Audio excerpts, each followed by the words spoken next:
भारत में नई दिल्ली में प्रगति मैदान में 5G सर्विस की शुरुआत की। प्रथम फेज में 5G मुंबई और बेंगलुरु जैसे शहरों में कनेक्टिविटी की गई थी। और उसके अलावा पेरिस ओलंपिक 2024 में भारत ने एक रजत और 5 कांस्य पदक जीते। एक रजत पदक जो मिला था वो मिला था नीरज चोपड़ा जी को, जिन्होंने जैवलिन थ्रो में द्वितीय स्थान प्राप्त किया था, और साथ ही साथ 5 कांस्य पदक मिले थे पेरिस ओलंपिक 2024 में। और पैरा ओलंपिक में 7 स्वर्ण पदक, 9 रजत पदक और 13 कांस्य सहित कुल 29 पदक भारत ने जीते थे। 19वें एशियाई खेलों की बात करें तो वो हांगझोऊ में हुए थे, और भारत ने 2023 के एशियाई खेलों में 28 स्वर्ण पदक, 38 रजत पदक और 41 कांस्य पदक सहित कुल 107 पदक जीते थे। इसमें भारत चौथे स्थान पर रहा था। तो एशियाई खेलों में 2023 की अगर बात करें तो 28 स्वर्ण, 38 रजत और 41 कांस्य पदक सहित भारत ने कुल 107 पदक जीतकर चौथा स्थान हासिल किया था।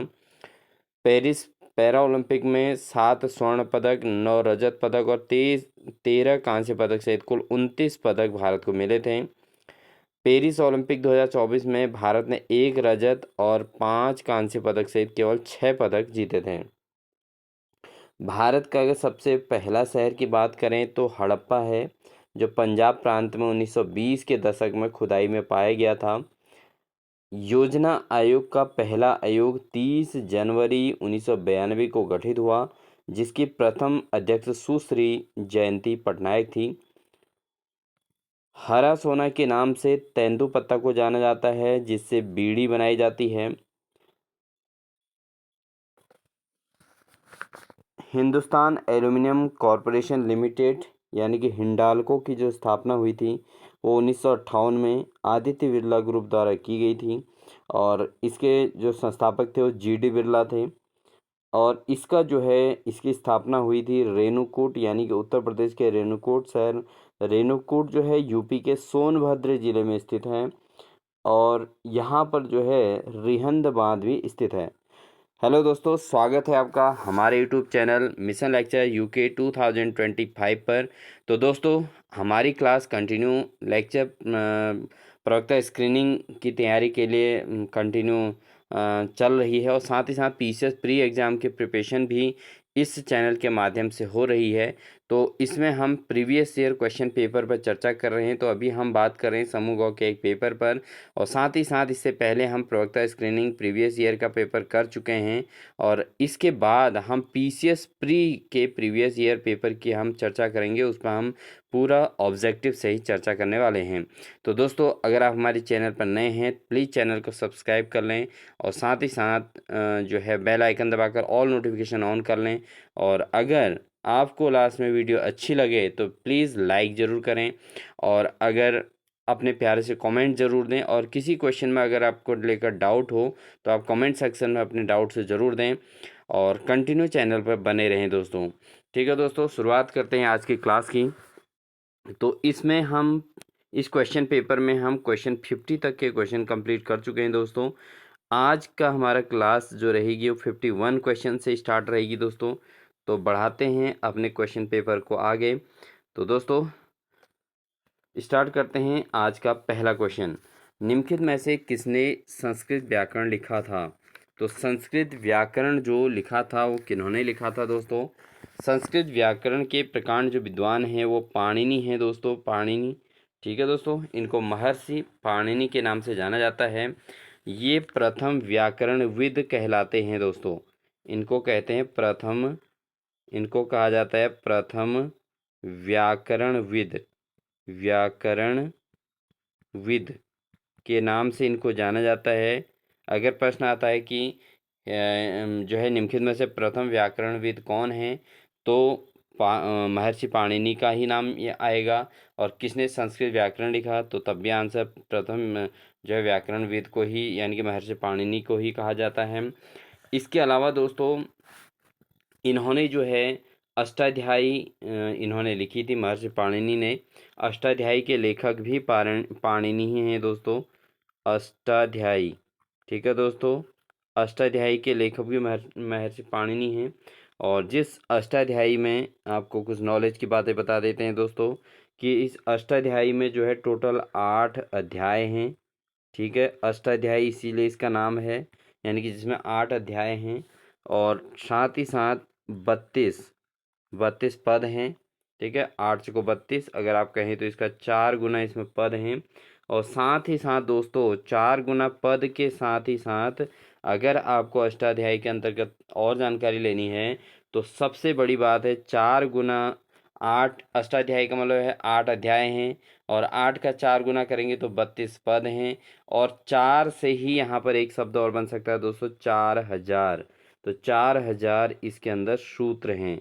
तो अष्टाध्यायी का पूरा आपको क्लैरिफिकेशन यहाँ पर हो गया होगा, जिसमें 8 पद हैं, 8 अध्याय हैं, 32 पद हैं और 4000 सूत्र हैं दोस्तों। और अष्टाध्यायी लिखी थी महर्षि पाणिनि ने। ठीक है दोस्तों, और इनको प्रथम व्याकरण विधि के नाम से भी जाना जाता है। इससे बाहर का कुछ भी नहीं आएगा दोस्तों। अगर पाणिनि के बारे में आएगा तो इतना बहुत कुछ मैटर हो गया है। इसके अलावा अगर हम बात करें दोस्तों, यहाँ पर कालिदास जी का नाम आया है। तो कालिदास ने जो लिखा है, इन्होंने एक तो अभिज्ञान शाकुंतलम। ठीक है, कालिदास ने क्या लिखा है दोस्तों, इन्होंने लिखा है अभिज्ञान शाकुंतलम। आप भी नोट कर लें दोस्तों, अभिज्ञान शाकुंतलम इन्होंने लिखा है। इसके अलावा इनके जो रचनाएं हैं वह हैं रघुवंशम। ठीक है, रघुवंशम इनकी रचना है। इसके अलावा मेघदूतम है इनकी रचना, मेघदूतम। ठीक है दोस्तों, मेघदूतम इनकी रचना है। उसके अलावा इनकी रचना है ऋतु संहारम। ठीक है दोस्तों, आप इनको नोट कर लें, ऋतु संहारम भी इनकी रचना है। उसके अलावा विक्रमोर्वशीयम भी इनकी रचना है, कुमार संभवम भी इनकी रचना है। तो ये इनकी रचनाएं हैं कालिदास की। अभिज्ञान शाकुंतलम, रघुवंशम, मेघदूतम, ऋतु संहारम, विक्रमोर्वशीयम और कुमार संभवम। तो ये इनकी 6 रचनाएं हैं दोस्तों कालिदास की। ठीक है दोस्तों, जो संस्कृत के हिसाब से इसको बताया गया है।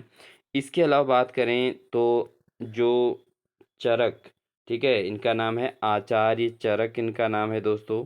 आपके पास आचार्य चरक नाम से भी प्रश्न आ सकता है या खाली चरक नाम से भी आ सकता है। तो अगर हम बात करें आयुर्वेद का सबसे पुराना जीवित ग्रंथ जो है वह है दोस्तों चरक संहिता। क्या है दोस्तों, चरक संहिता। तो ये आयुर्वेद का क्या है दोस्तों, सबसे पुराना ग्रंथ है। आयुर्वेद का सबसे पुराना, ठीक है, सबसे पुराना जीवित ग्रंथ। ठीक है दोस्तों, आयुर्वेद का सबसे पुराना क्या है, ये जीवित ग्रंथ। अगर आपसे पूछा जाए कि आयुर्वेद का सबसे पुराना जीवित ग्रंथ कौन सा है, तो वो है दोस्तों चरक संहिता। और इसके लेखक कौन हैं, आचार्य चरक हैं।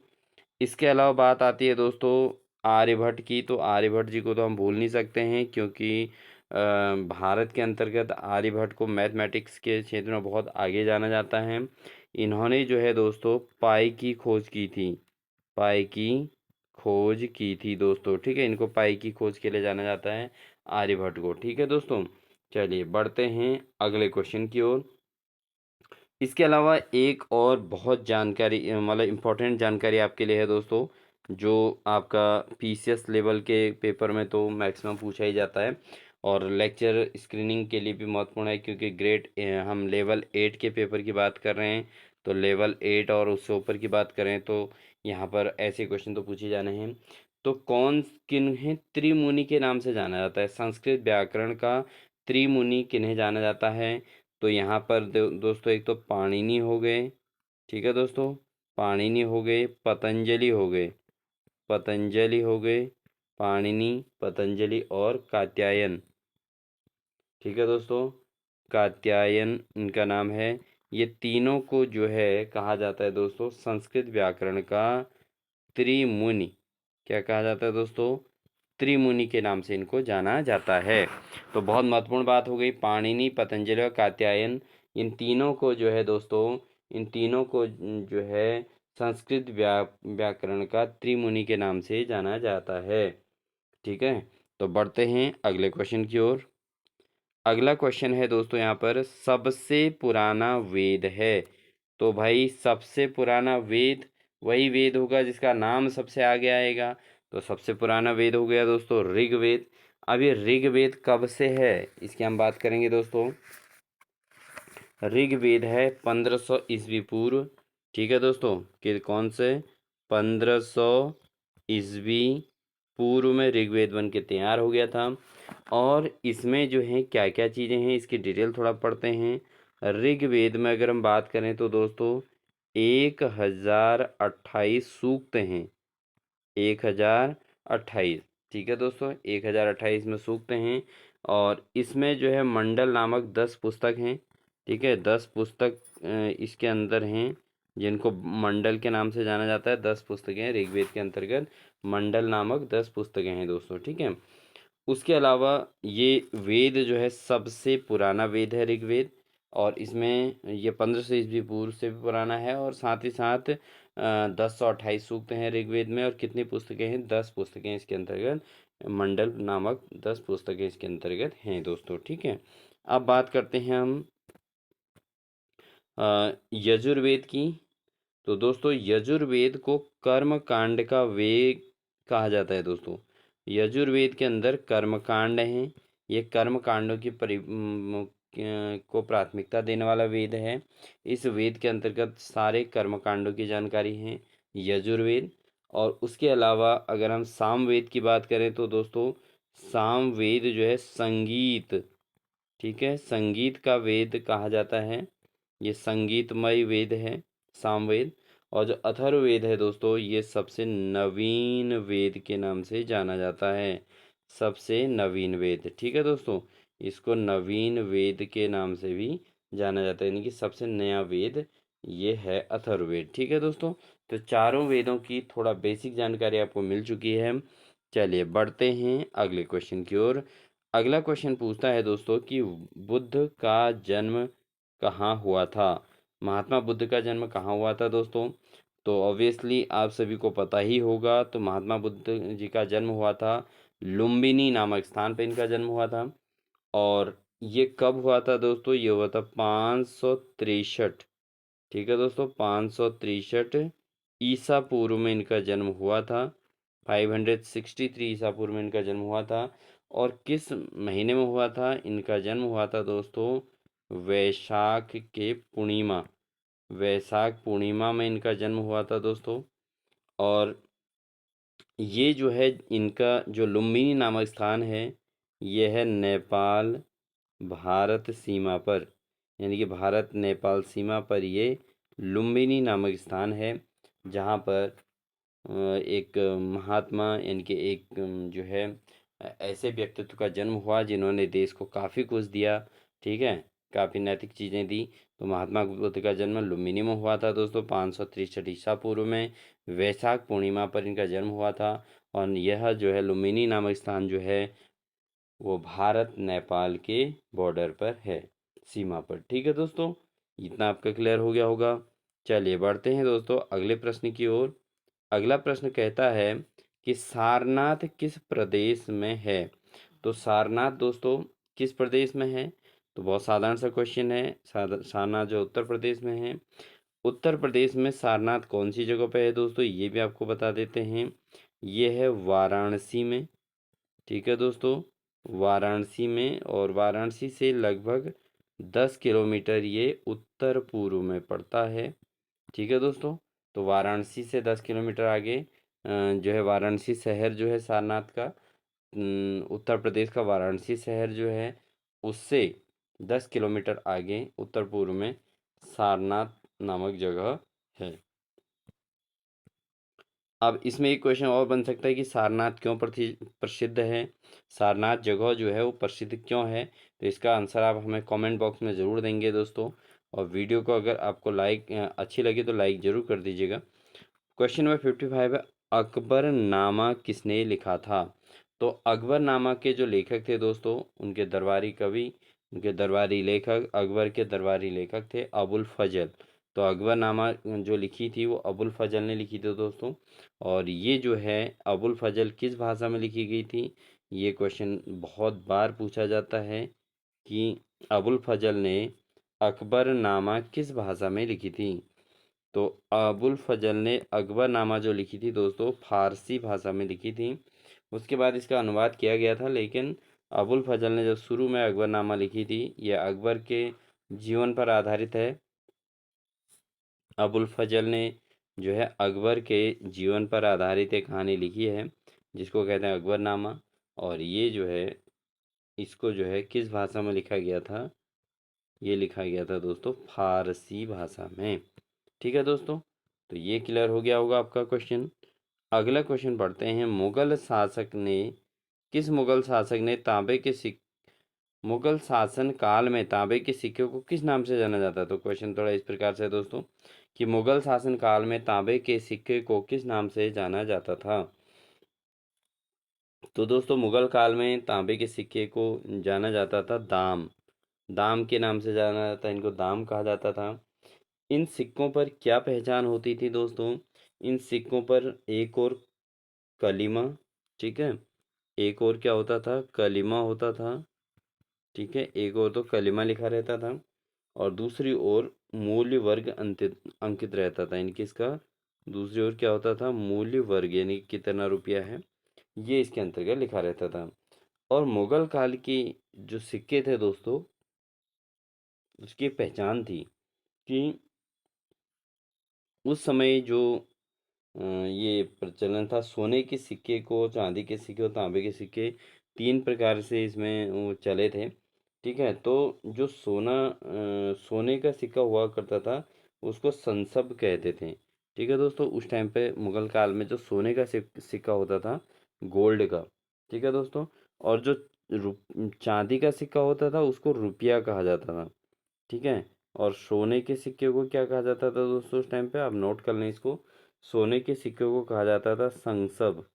मैंने यहाँ पर लिख दिया है संसब। ठीक है दोस्तों, ये सोने के सिक्के को कहा जाता था। चांदी के सिक्के को रुपया कहा जाता था तब मुगल काल में। और तीसरे प्रकार का जो तांबे का सिक्का होता था दोस्तों उसका नाम भी इन्होंने रखा था और तांबे के सिक्के को कहते थे निशार।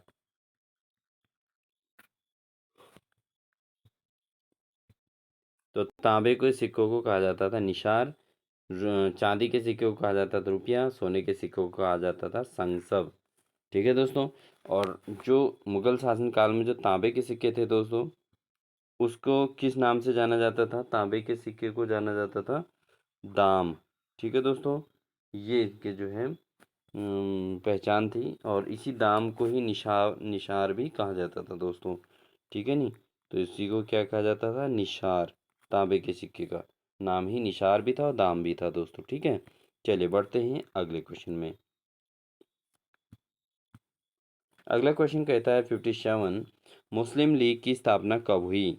तो दोस्तों ये प्रश्न का उत्तर है मुस्लिम लीग की स्थापना जो हुई थी वो 1906 में हुई थी। और 1906 में मुस्लिम लीग की जो स्थापना हुई थी दोस्तों वो 30 दिसंबर, कब हुई थी दोस्तों, 30 दिसंबर 1906। ठीक है, 30 दिसंबर 1906 को मुस्लिम लीग की स्थापना हुई थी। और कहाँ हुई थी इसकी स्थापना दोस्तों, मुस्लिम लीग की स्थापना हुई थी दोस्तों ढाका में। ढाका जो ब्रिटिश शासनकाल के अंतर्गत तो भारत के साथ ही जुड़ा हुआ था, लेकिन बाद में जो है बांग्लादेश में ये अभी बांग्लादेश की राजधानी है दोस्तों। तो वहीं मुस्लिम लीग की स्थापना की गई थी, क्योंकि ये सारी चीज़ें उस समय अंग्रेजी शासन के काल की हैं। तो उसके बाद बंटवारा भी हुआ, सब कुछ हुआ, तो उस समय ये ढाका में मुस्लिम लीग की स्थापना की गई थी और ये 30 दिसंबर 1906 को। और बांग्लादेश, अब ये बांग्लादेश में ढाका पड़ता है दोस्तों। ठीक है, चलिए बढ़ते हैं अगले क्वेश्चन की ओर। अगला क्वेश्चन है दोस्तों, लोक नायक के नाम से कौन जाना जाता है। तो ये थोड़ा जो है क्लियरिटी नहीं आ रखी है दोस्तों, इसमें आप देख लें। यहाँ पे लिखा है लोक नायक। लोक नायक के नाम से किन्हें जाना जाता है, तो लोक नायक के नाम से जाना जाता है दोस्तों जय प्रकाश नारायण जी को। ठीक है, इन्हें लोक नायक के नाम से जाना जाता है। और इनकी थोड़ा हम अगर डिटेल बात करें तो इनको 1999 में मरणोपरांत, ठीक है दोस्तों। अब मरणोपरांत इनको क्या मिला था? ये मिला था भारत रत्न, ठीक है दोस्तों। इनको भारत रत्न दिया गया था मरणोपरांत, जयप्रकाश नारायण को। जेपी के नाम से भी इनको जाना जाता था। इसके अलावा इनको 1965 में इनको मैक्सेसे पुरस्कार मिला था। ये भी बहुत बड़ा सम्मान था और इनको मैक्सेसे पुरस्कार से भी सम्मानित किया गया था दोस्तों। रमन मैक्से पुरस्कार हो सकता है। और उसके अलावा इसमें जो ऑप्शन है, अन्य नाम जो है इसमें दोस्तों, एक चीज़ और बता दें कि ये जेपी नारायण जो थे, जयप्रकाश नारायण जो थे, इन्होंने 1970 में, 1970 में, ठीक है, इंदिरा गांधी के खिलाफ विपक्ष में नेतृत्व किया था दोस्तों, ठीक है। इसके अलावा अगर हम बात करें महात्मा गांधी की, तो महात्मा गांधी को बापू या राष्ट्रपिता के नाम से जाना जाता है, ठीक है। ये किस नाम? लोक नायक तो जयप्रकाश नारायण हो गए। इसके अलावा गांधी जी को बापू या राष्ट्रपिता के नाम से जाना जाता है। बाल गंगाधर तिलक की अगर हम बात करें तो दोस्तों इनको लोकमान्य बाल गंगाधर तिलक कहा जाता है। और भगत सिंह का नाम भी इसमें है, देख सकते हैं दोस्तों आप। भगत सिंह जो है बहुत ही देश के प्रति समर्पित नायक रहे, तो इनको शहीद ए आजम की उपाधि दी गई। इनको क्या दिया गया दोस्तों? इनको शहीद ए आजम की उपाधि मिली हुई है भगत सिंह जी को। तो इस प्रकार से हमारे सारे जो है उपनाम इनके क्लियर हो गए। गांधी जी को बापू या राष्ट्रपिता के नाम से, बाल गंगाधर तिलक को लोकमान्य के नाम से, जयप्रकाश नारायण को लोक नायक के नाम से, और भगत सिंह को शहीद ए आजम के नाम से जाना जाता है। ठीक है दोस्तों, ये आपका क्लियर हो गया होगा क्वेश्चन। बढ़ते हैं हम अगले क्वेश्चन की ओर। अगला क्वेश्चन कहता है दोस्तों, करो या मरो का नारा किसने दिया? तो करो या मरो का नारा दिया था महात्मा गांधी जी ने। और महात्मा गांधी जी ने ये कहा था 8 अगस्त 1942 को। कब कहा था इन्होंने? भारत छोड़ो आंदोलन जब चलाया था, क्योंकि अंग्रेजी हुकूमत को यहाँ से भगाना था। तो उस समय जो है भारत एक गुलामी की जंजीरों में जकड़ा हुआ था। उस समय महात्मा गांधी ने अपनी शक्तियों का प्रदर्शन किया, क्योंकि सत्य और अहिंसा के पुजारी थे। तो जो है युद्ध वगैरह में ज़्यादा विश्वास नहीं करते थे। तो दिमाग का उपयोग किया उन्होंने और भारत छोड़ो आंदोलन चलाया, देश को एक किया, एकजुट करके, सभी भारतीयों को एकजुट करके अंग्रेजों को भारत से बाहर किया था। तो ये जो है 8 अगस्त 1942 को भारत छोड़ो आंदोलन इन्होंने चलाया था। और इस आंदोलन को दोस्तों 8 अगस्त 1942 को हुआ था ये आंदोलन, भारत छोड़ो आंदोलन। तो इसी आंदोलन को अगस्त आंदोलन के नाम से भी जाना जाता है, अगस्त क्रांति। ठीक है दोस्तों, इसको कहा जाता है अगस्त क्रांति के नाम से भी जाना जाता है। तो किस आंदोलन का नाम अगस्त क्रांति के नाम से जाना जाता है दोस्तों? ये क्वेश्चन आ सकता है। ये आंदोलन है भारत छोड़ो आंदोलन। तो भारत छोड़ो आंदोलन को अगस्त क्रांति के नाम से भी जाना जाता है। इसकी जो बैठक हुई थी दोस्तों, वो हुई थी बॉम्बे में हुई थी। ठीक है, भारत छोड़ो आंदोलन के लिए जो चला था, तो ये कहाँ हुई थी? बॉम्बे में। ठीक है दोस्तों, तो आपको याद हो गया होगा 8 अगस्त 1942। तो करो या मरो का नारा महात्मा गांधी जी द्वारा, महात्मा गांधी का हमने पूरा डिटेल आपको बता दिया है। भारत छोड़ो आंदोलन की स्वर्ण जयंती पर रिजर्व बैंक ऑफ इंडिया ने, एक और अच्छी खबर है इसमें देखिए, कि जब भारत छोड़ो आंदोलन का स्वर्ण जयंती मनाई गई दोस्तों, तो उस स्वर्ण जयंती में, ठीक है, 1992 में, 1992 में 1 रुपये का सिक्का जारी किया गया था दोस्तों। ठीक है, तो 1 रुपये का सिक्का जारी किया गया था। ठीक है, कब? 1 रुपये का सिक्का जब जारी किया गया था, वो किया गया था 1992 में। कब? भारत छोड़ो आंदोलन के। तो पीसीएस लेवल के लिए बहुत इम्पोर्टेंट क्वेश्चन है दोस्तों। भारत छोड़ो आंदोलन के कौन सी जयंती? स्वर्ण जयंती पर। ठीक है दोस्तों, स्वर्ण जयंती पर ये जो है 1992 को 1 रुपये का सिक्का जारी किया गया था दोस्तों। ठीक है, चलिए बढ़ते हैं आगे। निम्न में से कौन केंद्र शासित प्रदेश नहीं है? तो क्वेश्चन पूछा गया है कौन सा प्रदेश केंद्र शासित नहीं है, तो ऑप्शन दिए हैं गोवा, चंडीगढ़, लक्षद्वीप, दादरा और नगर हवेली। तो यहाँ पर दोस्तों गोवा जो है आपका केंद्र शासित प्रदेश नहीं है, क्योंकि अगर आपको बताएं तो केंद्र शासित प्रदेश हमारे पास टोटल 8 हैं, जिनमें अंडमान तथा निकोबार है। ठीक है, और दूसरा 3 तो यहीं पे दिए गए हैं दोस्तों, चंडीगढ़, लक्षद्वीप एंड दादर व नागर हवेली। ठीक है, 3 तो ये हो गए दोस्तों। इसके अलावा आपका अंडमान निकोबार हो गया, और उसके अलावा आपका जम्मू कश्मीर हो गया, लद्दाख हो गया, लक्षद्वीप, दिल्ली व पुडुचेरी। ठीक है दोस्तों, तो ये आपके टोटल मिला के कितने हो गए? 8। तो केंद्र शासित प्रदेश कौन नहीं है दोस्तों इसमें?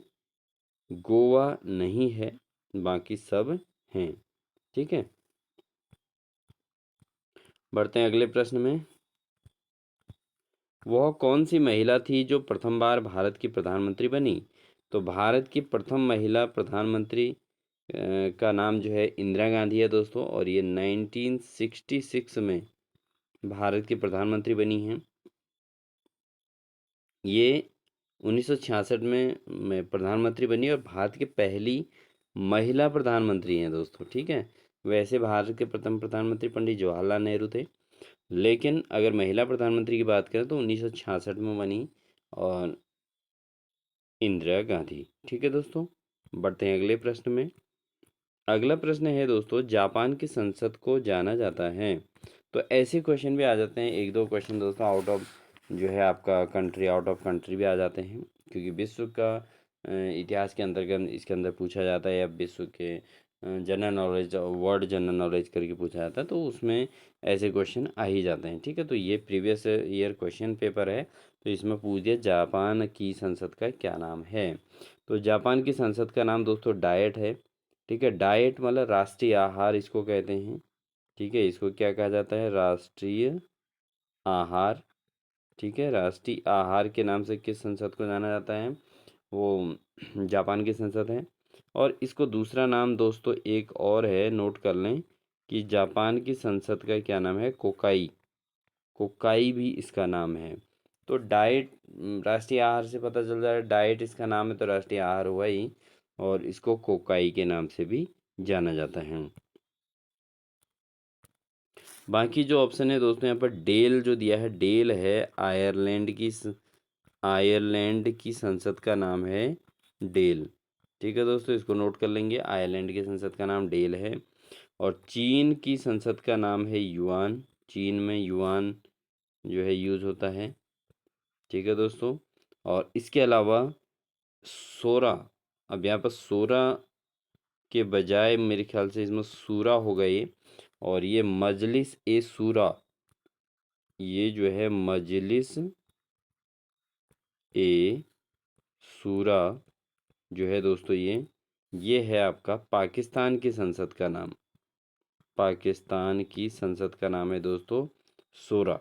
ठीक है दोस्तों, तो मजलिस ए शूरा के नाम से पाकिस्तान की संसद को जाना जाता है। तो दोस्तों यहाँ पर आपके चारों क्वेश्चन क्लियर होंगे। डाइट जो है जापान की संसद का नाम है, डेल आयरलैंड की संसद का नाम है, युआन जो है चीन में है, और शूरा जो है पाकिस्तान की संसद का नाम है, मजलिस ए शूरा। अगला प्रश्न है, उपराष्ट्रपति किसका पदेन अध्यक्ष चेयरमैन होता है? तो उपराष्ट्रपति किसका पदेन अध्यक्ष होता है दोस्तों? राज्यसभा का। अगर आपसे पूछें राज्यसभा का पदेन अध्यक्ष कौन होता है, तो राज्यसभा का पदेन अध्यक्ष जो होता है दोस्तों, वो होता है उपराष्ट्रपति। ठीक है दोस्तों, तो राज्यसभा का पदेन अध्यक्ष कौन है? वो उपराष्ट्रपति है। अगला बढ़ेंगे, राष्ट्रपति द्वारा राज्यसभा के कितने सदस्य नामित किए जाते हैं? तो राष्ट्रपति के द्वारा दोस्तों राज्यसभा के टोटल 12 सदस्य नामित किए जाते हैं, और राज्यसभा के अंतर्गत टोटल जो सदस्य हैं दोस्तों 250 सदस्य होते हैं, जिनमें से 250 में से 12 सदस्य जो हैं सीधे सीधे राष्ट्रपति द्वारा नामित किए जाते हैं और 238 सदस्यों का जो है चुनाव किया जाता है दोस्तों। ठीक है, तो राज्यसभा के लिए टोटल कितने सदस्य हैं? 250 हैं। ठीक है, भारत में। और उसके अलावा इसमें से 12 सदस्य सीधे राष्ट्रपति अपने हिसाब से चुन लेते हैं और उसके अलावा 238 सदस्य जो है उन चुनाव से जीत कर आते हैं दोस्तों। ठीक है, चलिए बढ़ते हैं अगले प्रश्न की ओर। अगला प्रश्न है दोस्तों, लोकसभा में कितने सदस्य नियत रहते हैं? तो लोकसभा में जो सदस्य हैं टोटल दोस्तों, वो 552 भी यहाँ पर डिटेल में है। लेकिन वर्तमान की अगर हम बात करें तो वर्तमान में दोस्तों अभी जो है 543 सदस्य जो हैं यहाँ पर नियत हैं। ठीक है, लोकसभा में कितने सदस्य? 543।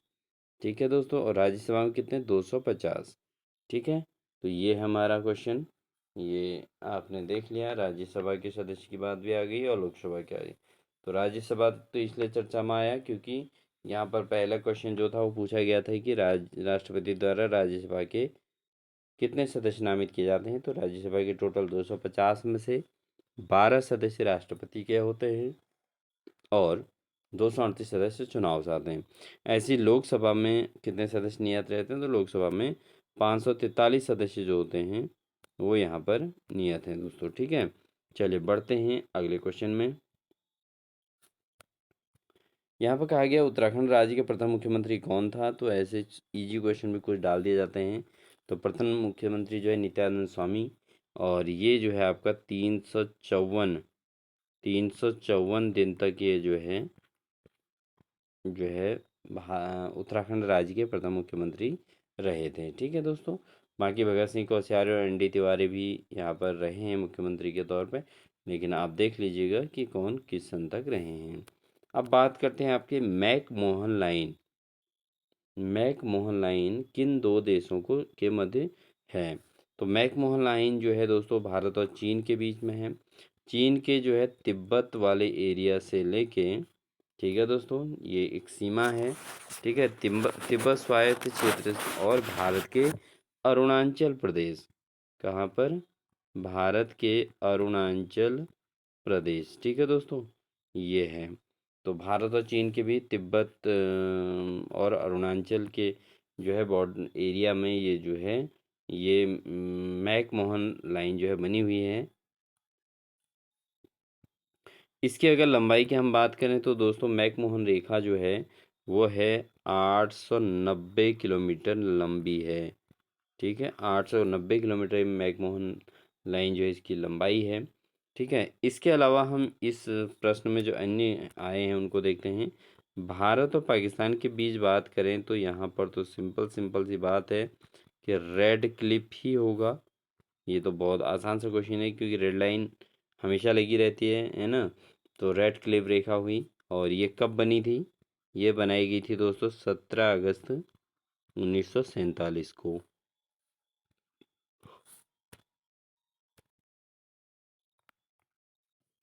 ठीक है, तो रेड क्लिप जो है 17 अगस्त 1947 को ये लाइन बनी थी। इसकी अगर हम लंबाई की बात करें 33,023 किलोमीटर इसकी लंबाई है रेड क्लिप की। ठीक है, 3323 किलोमीटर, सॉरी दोस्तों, 3,323 किलोमीटर रेड क्लिप जो भारत और पाकिस्तान के बीच है इसकी लंबाई है 3,323। ठीक है, और ये जो है रेड क्लिप जो भारत और बांग्लादेश के बीच भी जो सीमा रेखा है उसका नाम भी रेड क्लिप ही है दोस्तों। तो भारत और पाकिस्तान, भारत और बांग्लादेश दोनों के बीच रेड क्लिप रेखा है। लेकिन भारत और बांग्लादेश के बीच जो रेड क्लिप बनी है वो 1971 में बनी है दोस्तों। ठीक है, 1971 में बनी थी भारत और बांग्लादेश के बीच, और भारत और पाकिस्तान के बीच बन गई थी 17 अगस्त 1947 यानी कि आज़ादी के जस्ट 2 दिन बाद। ठीक है, तो ये जो है आपकी इंफॉर्मेशन तैयार हो गई होगी दोस्तों। ठीक है, और भारत और म्यांमार की भी यहाँ पर बात आई है।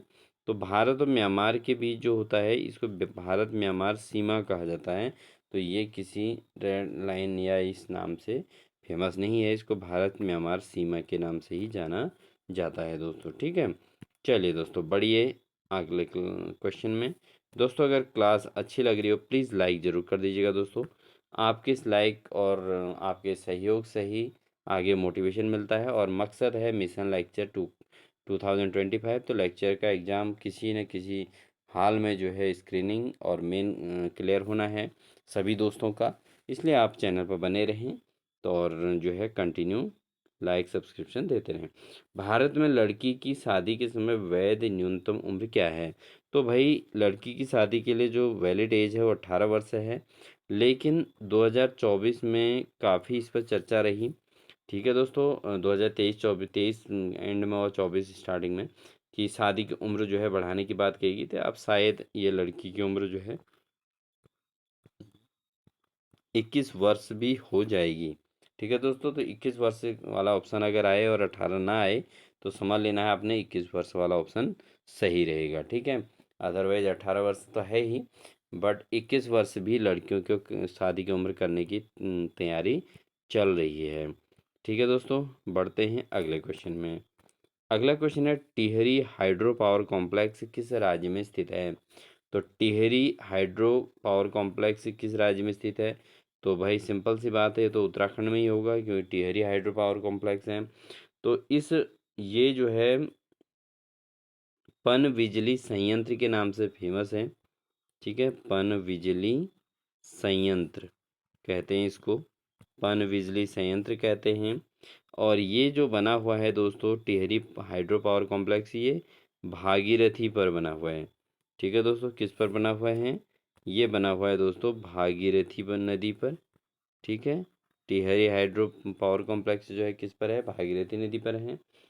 ये जो है टिहरी जो बांध है दोस्तों, ये 1978 में, ठीक है, और टिहरी बांध जो है इसकी ऊंचाई है दोस्तों 260.5 मीटर, 260.5 मीटर हाइट का ये टिहरी बांध है। और इसका जो आरंभ हुआ था टिहरी हाइड्रो पावर कॉम्प्लेक्स का, ये हुआ था 1978 से शुरू हुआ था और 2006 में कंप्लीट हुआ था दोस्तों। तो इसी से इमेजिन कर सकते हैं दोस्तों कि कितना टाइम इसको बनाने में लग गया। ठीक है, भागीरथी नदी पर बना है टिहरी पर हाइड्रो पावर कॉम्प्लेक्स, और कौन से राज्य में है? उत्तराखंड में है, और उत्तराखंड के अंदर किस जिले में है? टिहरी में है। तो ये सारी चीज़ें आपको पता होनी चाहिए। किस नदी पर बनाया गया? भागीरथी नदी पर। और इस हाइड्रो पावर कॉम्प्लेक्स को बनाने में कितना समय लगा? 1978 से लेकर 2006 के बीच ये बनाया गया है। अगला क्वेश्चन है दोस्तों, आज की क्लास का यही लास्ट क्वेश्चन भी रहेगा दोस्तों। मिड डे मील यानी कि मध्याह्न भोजन योजना में किसको खाना दिया जाता है? तो मध्याह्न भोजन योजना में दोस्तों स्कूल जाने वाले बच्चों को भोजन दिया जाता है, और ये स्कूल में ही भोजन दिया जाता है। अगर हम बात करें ये मध्याह्न भोजन व्यवस्था कब शुरू हुई थी? ये हुई थी दोस्तों 15 अगस्त 1995 को ये योजना शुरू हुई थी। ठीक है, 15 अगस्त 1995 को। और ये जो है राष्ट्रीय खाद्य सुरक्षा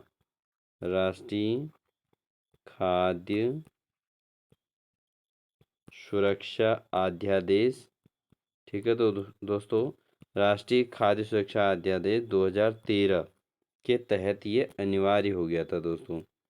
ठीक है दोस्तों, तो ये जो है अनिवार्य था, हो गया था।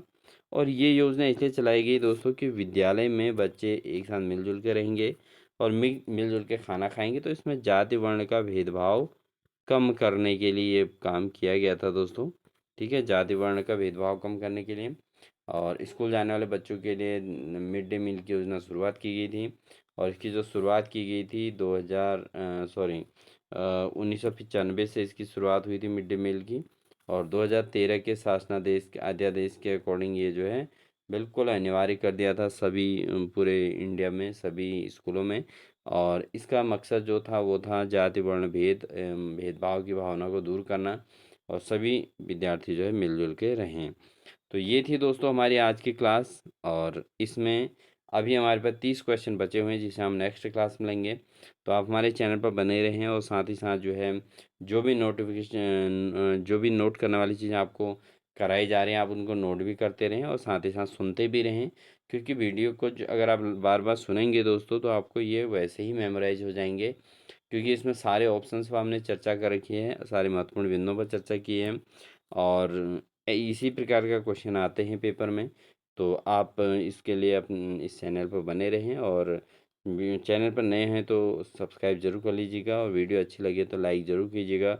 और साथ ही साथ अगर किसी क्वेश्चन में कोई भी डाउट हो तो आप कमेंट सेक्शन में अपने कमेंट्स ज़रूर दे सकते हैं। तो इन्हीं सभी बातों के साथ सभी दोस्तों को wish you all the best.